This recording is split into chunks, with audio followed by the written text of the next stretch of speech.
To clink of silverware, the soft jazz playing in the background, the murmurs from the other tables, it all vanished into silence. I didn't speak. I didn't move. I just stood there, stunned, staring at my stepmother as her wine glass trembled in her other hand. "You're just like your mother," she hissed, leaning in with venom laced behind every word. The only other sound I could hear was my heart pounding in my chest and my father quietly slicing into his steak, pretending none of it had happened. No shock, no protest, not even a glance in my direction, just silence. I turned away from the table, from the sea of frozen expressions and awkward stares, and walked out of the restaurant into the Portland night.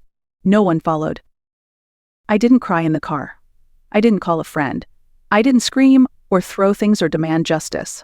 I just sat there in my coat, staring at the steering wheel, feeling something I hadn't felt in a long time: stillness. And then something shifted. Not loudly, but like the soft snap of a thread that had been pulled too tightly for too long. By the time they arrived home from the dinner, tipsy and full of their own narrative, I was already there waiting. So was someone else. And on the coffee table sat a thick folder filled with truths they had spent years trying to bury. This wasn't about revenge. It was about finally saying what had never been said and daring them to listen. My name is Olivia Miles. I'm 34 now, but I was 29 when that dinner changed everything. I live in Portland, Oregon. I work in publishing, mostly behind the scenes, editing manuscripts, helping other people find the right words. Funny, isn't it? How it's always been easier to help others tell their stories than to speak my own.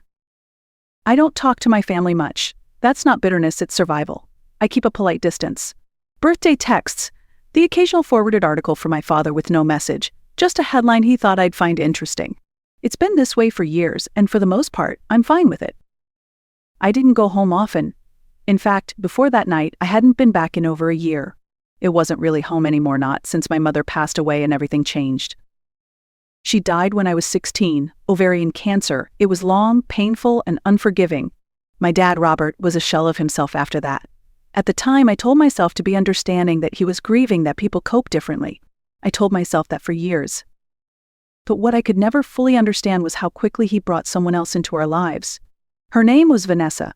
She was his former coworker, a financial consultant who seemed to know everything and expected everyone else to fall in line.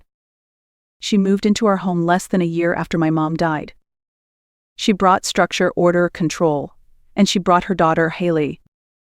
What followed were years of walking on eggshells, trying to please someone who had no interest in being pleased, at least not by me.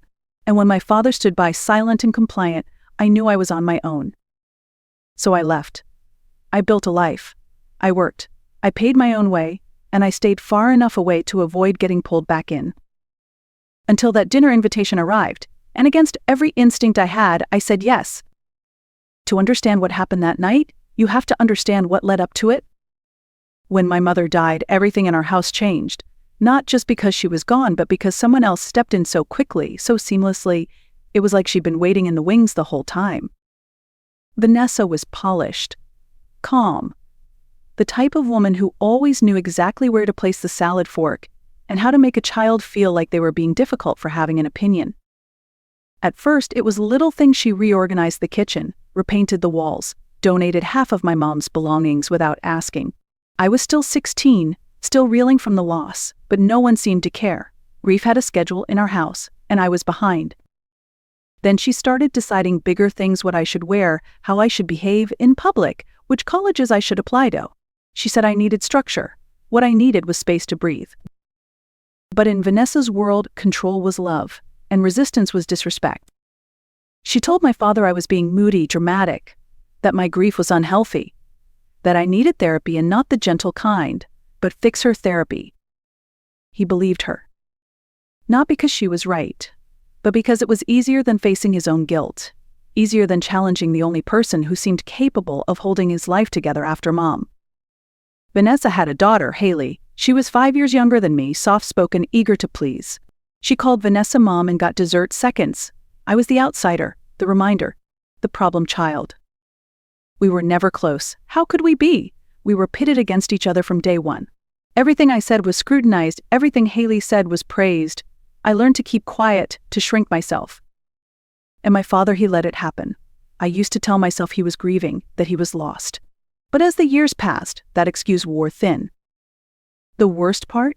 It wasn't the yelling. Vanessa didn't need to yell. Her sharpest weapon was her calm. Her ability to make you doubt yourself while never raising her voice. She could make you feel ungrateful for asking a question, dramatic for stating a fact. I tried to fight back once, just once. I told her she was crossing a line, that I missed my mother, that I wasn't ready for someone else to take over. She smiled. Then she told my father I was unstable, that I was punishing him for moving on. And he, once again, said nothing. That was the moment I realized the house I had grown up in was no longer mine. So I did the only thing I could, I left. When I left for college, I didn't look back. I got a scholarship to a state university 6 hours away and moved into a dorm with nothing but 2 suitcases and a deep sense of relief. For the first time in years, I could breathe without tiptoeing. I worked hard. I studied harder. I paid my own rent, got internships, waited tables in the evenings. I built a life where no one questioned my tone or compared me to a woman I had barely begun to grieve. My relationship with my father dwindled to polite holiday texts and the occasional forwarded article he thought I might like. We hadn't had a real conversation in years, and honestly I preferred it that way. He had his world with Vanessa, I had mine. But time has a strange way of making you question your own decisions, even the healthy ones. And when the invitation arrived, a glossy email from Vanessa, of course for my father's 60th birthday dinner, I hesitated. I stared at the message for days before replying. Not because I wanted to go, but because some quiet part of me wondered maybe it would be different now. Maybe we could sit at a table and pretend just for one night that we were something close to family. I knew it was foolish. I knew exactly who I was dealing with. But I also knew what it felt like to wonder what if.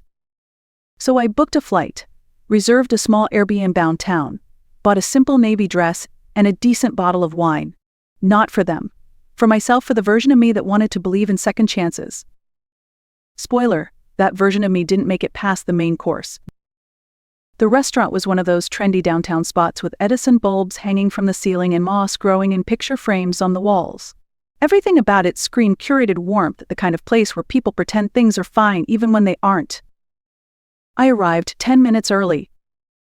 The hostess led me to a private dining room in the back where a long table was already set with too many forks and named cards written in elegant calligraphy. Mine was at the far end next to Haley. I hadn't seen her in years. She looked different. A little more tired, maybe. A little less polished. She gave me a small smile when I sat down and I returned it with one of my own. It was the most honest exchange of the evening. The rest of the party filtered in slowly. Vanessa air kissed both sides of my cheek and called me sweetheart like we hadn't spent a decade avoiding each other. My father hugged me quickly, more like a formality than a greeting. Dinner was civil, tense in that overly polite way. People clinked glasses and complimented the wine. Vanessa recounted some story about a beach trip they took without bothering to include that I wasn't invited. My father chuckled along. Halfway through the meal, I excused myself to use the restroom. On the way back, I shifted slightly to avoid a waiter carrying a large tray. In doing so, I accidentally brushed into the back of Vanessa's chair. Just a light bump, nothing spilled, nothing dramatic. She turned her head slowly. Our eyes met. Then, with the kind of precision you only get from years of practice, she raised her hand and slapped me. Hard, right across the face. The sound echoed. The entire room froze. Every head at the table turned. Conversations died. Forks dropped. And in the stunned silence that followed, she leaned in close and whispered, "You're just like your mother." I didn't say a word. I looked at my father. He was staring into his plate like it held the secrets of the universe. He didn't look up, didn't flinch, didn't ask what had just happened. That silence, that total refusal to acknowledge what had just happened, was louder than the slap. So I stood up. I walked out. No one followed, not even Haley. I walked through the parking lot, down the street, back to my car, and sat behind the wheel in complete silence. I didn't cry. I didn't call anyone. I didn't scream. I just sat there, perfectly still, staring at the steering wheel, feeling something old and tangled finally begin to unravel. And then I went back to the Airbnb, opened my laptop, and started typing. At first, I was just venting. I opened a blank document and started typing, not for anyone else, just for me. I wrote about the dinner, the slap, the silence, The years of manipulation, of being dismissed, of swallowing my truth because telling it never made a difference. But as the words poured out, I realized something. I wasn't writing just to process. I was writing to reclaim my voice. So I opened Reddit. I'd been lurking on a subreddit called r raised by narcissists for years, quietly reading posts that felt far too familiar. Stories from people like me, people who had been told they were too sensitive, too emotional, too much when in reality, they were simply surviving the impossible. I created a throwaway account, changed the names, left out identifying details, then I posted it all. The title was simple: She slapped me at my father's birthday dinner, and he did nothing. I didn't expect much, maybe a few upvotes, a kind comment or two telling me I wasn't overreacting. Instead, it exploded. Within hours, there were hundreds of comments, thousands of upvotes. People from all over the world shared their own stories. People validated mine. Strangers told me I was strong, that I wasn't crazy, that my silence all those years wasn't weakness, it was survival.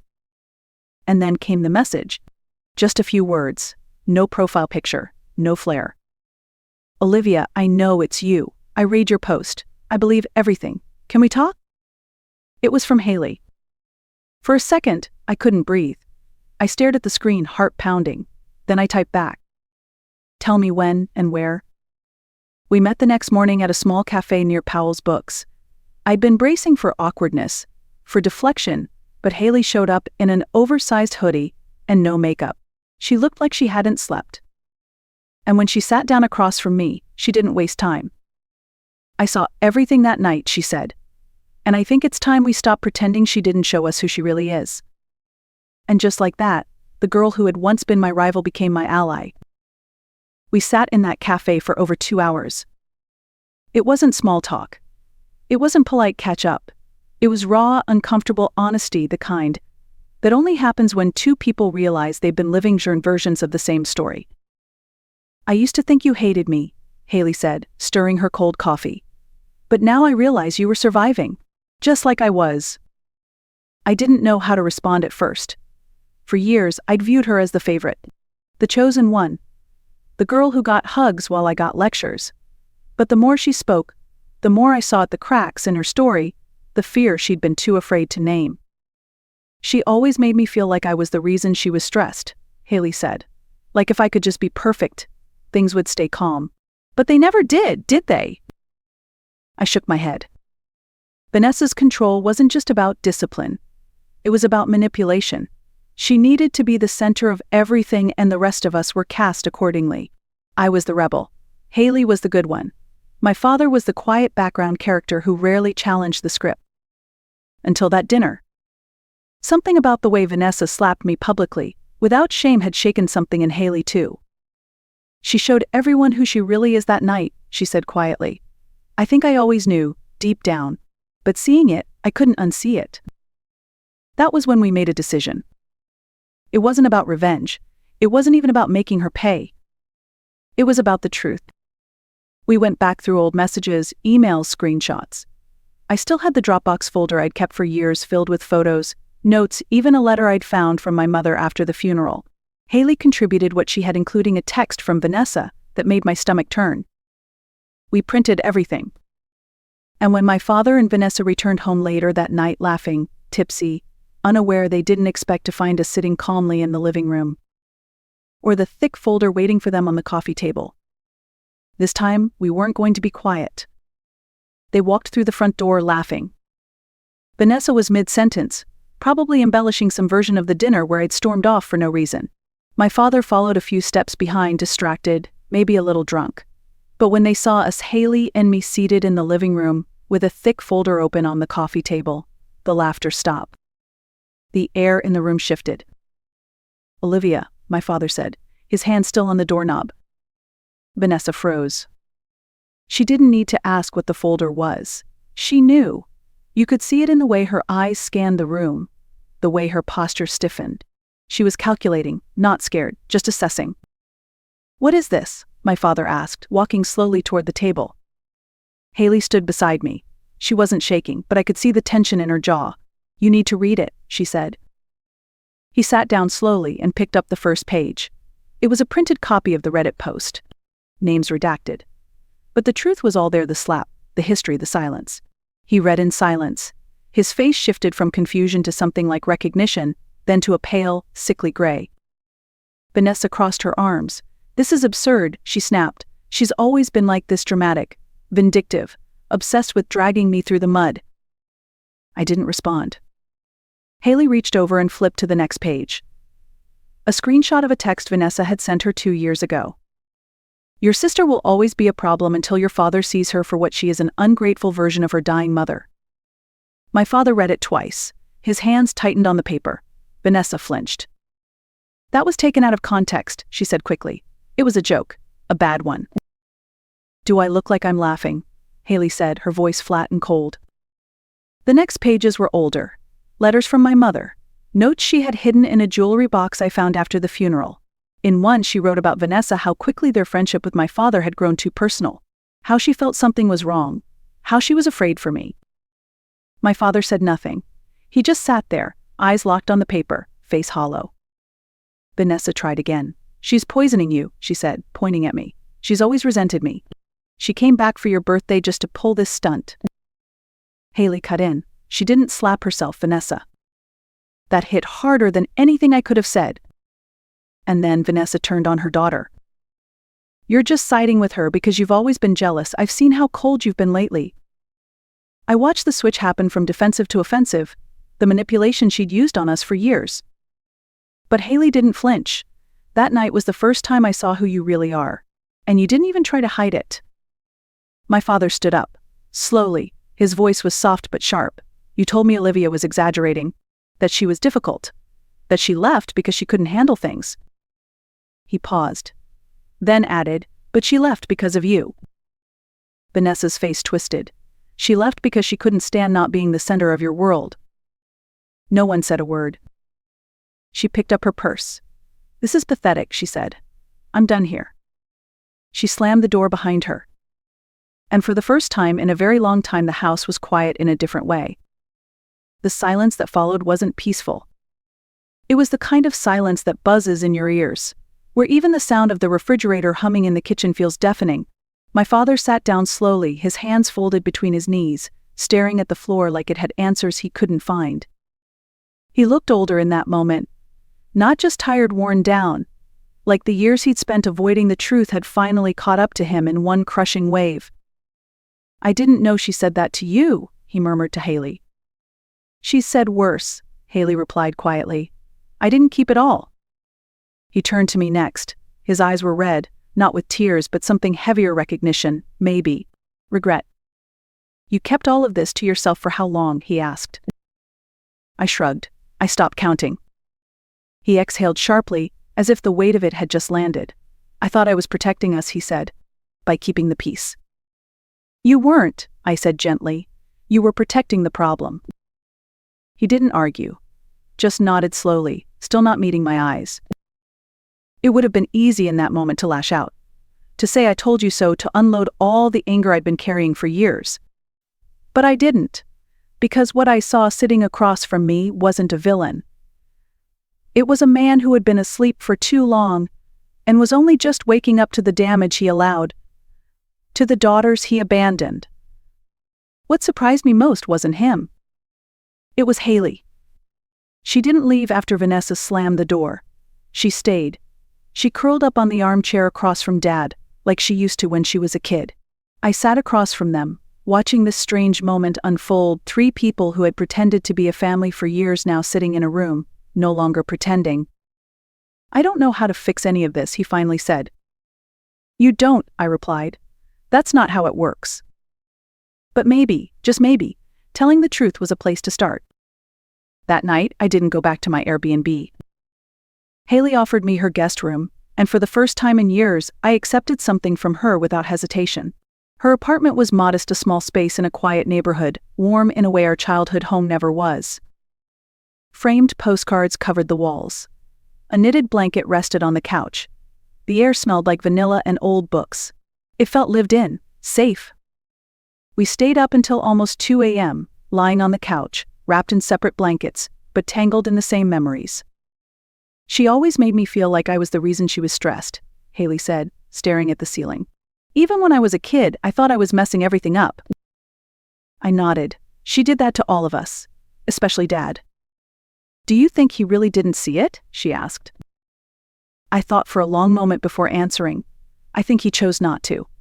Because seeing it meant admitting what he let happen. To us, to Mom. She didn't say anything after that. Just reached over and gently squeezed my hand. For the first time, we weren't rivals. We weren't versions of someone else's expectations. We were just survivors, two women raised under the same roof, finally speaking the same language. The days that followed were slow but necessary. I stayed in Portland longer than planned, working remotely from Haley's apartment, visiting Dad every couple of days. Vanessa had moved in with a friend across town. We didn't hear from her again. Dad never said much during those visits. But he was always cleaning, reorganizing bookshelves, wiping counters, fixing things that didn't need fixing. It was an apology, but it was something. And for now, that was enough. I used to think healing would feel like a movie ending clean, dramatic, tied up with a bow. But the truth, it's quieter than that, less satisfying maybe, but far more real. My father and I will probably never have the kind of relationship I used to dream about. There are things he can't undo, words he never said, silences he never broke. But now, at least there's honesty. And that's something. Haley and I talk more now, not every day but enough. We don't pretend we're best friends. We're rebuilding something slower, deeper, something that isn't built on roles we were forced to play, but on truth we chose to tell. Vanessa's absence left a strange hole in all of us, not because we missed her, but because of how much space she used to take up. Now that space is finally ours again. And me? I still work in publishing. I still edit other people's stories. But now I've started writing my own, not for revenge, not for pity, but for clarity. Because sometimes the bravest thing you can do is stop pretending. If this story resonated with you, if you've ever felt silenced, small, or erased, I see you. And I hope you'll share your truth too. Like, comment, and share if you're ready to let go of the silence. Your story matters.